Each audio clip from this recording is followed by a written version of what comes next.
Hello दोस्तों, उन्मुक्त study centre में आप सभी का स्वागत है। आज हम लोग जो हमारी श्रृंखला चल रही है अकबर के जीवन की कुछ महत्वपूर्ण घटनाएं जो हैं उनके जीवन के बारे में जो घटनाएं हुई हैं उसकी जो हमारी श्रृंखला चल रही है उसमें आज का जो टॉपिक है बलपूर्वक एक खिलौने की जीत लिया। ठीक है, इसमें अकबर एक खिलौने को जीत लेता है और इस कहानी को अबुल फजल ने लिखा है। और आइए हम देखते हैं इसका डिटेल में। देखिए ये चित्र है, इसमें ये देखिए अकबर है। अकबर इस ढोल को जीतने के लिए यहाँ पर युद्ध कर रहा है। ठीक है, युद्ध कर रहा है, लड़ाई कर रहा है। आइए देखते हैं क्या कहानी है। निम्नांकित घटना 1945 में काबुल में हुई, जब अकबर अपने चाचा कामरान के पास रह रहा था।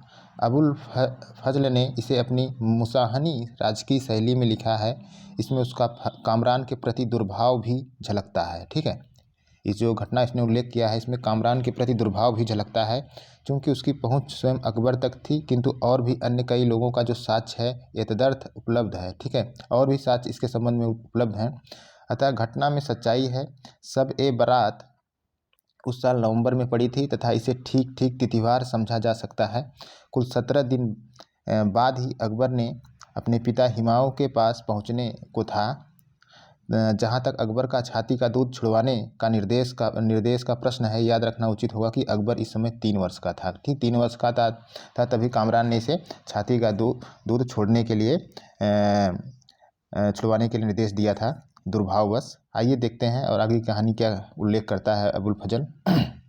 अबुल फजल ने लिखा है कि मिर्जा कामरान ने शहर आराबाग में घूमते हुए अकबर के चमकते मस्तक को देखा, जिससे शाश्वत राजत्व और साफल्य का वैभव निश्चित हो रहा था।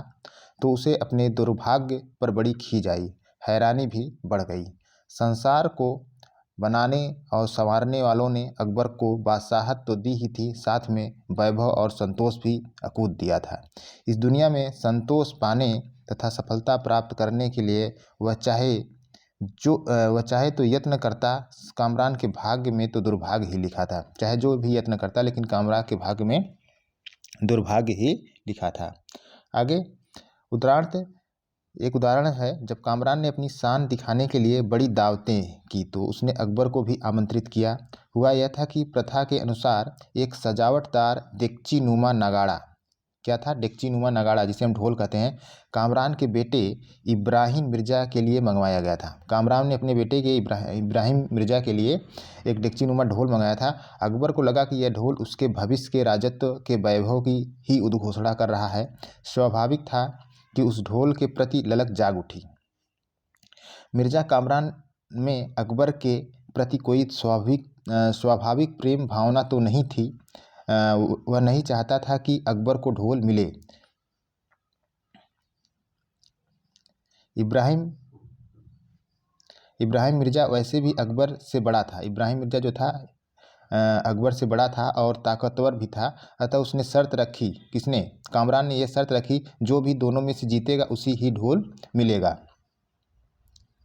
कामरान ने यह योजना स्वार्थ भाव से तथा अपने आनंद के लिए बनाई थी। कामरान ने जो योजना बनाई थी स्वार्थ भाव से तथा अपने आनंद के लिए बनाई थी, किंतु अकबर ने ईश्वर के भरोसे कामरान के दिखावे तथा इब्राहिम की बड़ी उम्र दोनों को नकार दिया। ठीक है, अकबर ने ईश्वर के भरोसे कामरान के दिखावे और इब्राहिम की बड़ी उम्र को नकार दिया। इससे मिर्ज़ा का दुख दूना हो गया। इस प्रकार के शक्ति परीक्षण उसकी कोमल वय के प्रतिकूल थे, तो भी अकबर ने ईश्वर को याद कर और उसी के प्रोत्साहन तथा आदेश पर शक्ति परीक्षण देने की कमर कसी और बाहें चढ़ा ली। ईश्वरीय शक्ति से स्फूर्त व वीरता से आगे बढ़ा। कुश्ती के कुशल पहलवानों की तरह उसने जोर आजमाइश कर दाव लगाया। इब्राहिम की कमर पीछे हाथ लगाकर अकबर ने उसे उठाकर जमीन पर पटक दिया। लोग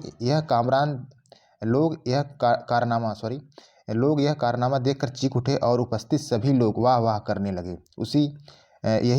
उस ढोल की पहली विजय की गड़गड़ाहट थी, जो बादशाह की प्रशंसा में गूंज उठी और जिसकी घन गरज आवाज़ बारंबार आसमान के नीचे हर जगह सम्राट अकबर की विजय का संदेश सुनाती रही।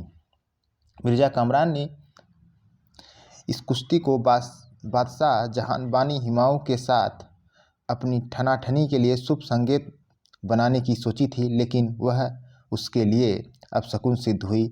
इससे यह बहुत निराश हुआ, किंतु अकबर के हितैषियों तथा निकटस्थों ने की संख्या बढ़ गई, क्योंकि उन्होंने इस अकबर के लिए शुभ संकेत माना। अपने का बाहुबल से अकबर ने जीता हुआ ढोल खूब मज़े से बजाया, जिससे शाही नौकरों तक के चेहरे प्रसन्नता से चमक उठे। मिर्जा की सारी योजनाएं मिट्टी मिल गई और ढोल के इस अपशकुन ने उसकी निराशा को और अधिक बढ़ा दिया। फलतः वह अपने दुर्भाग्य का बंदी बादशाह अकबर के एकदम विरुद्ध हो गया और उसके खिलाफ योजनाएं बनाने लगा। इसलिए उसने अकबर की धाय माँ, याद रखिएगा, इसलिए अकबर की जो धाय माँ को दूध पिलाने से रोक दिया।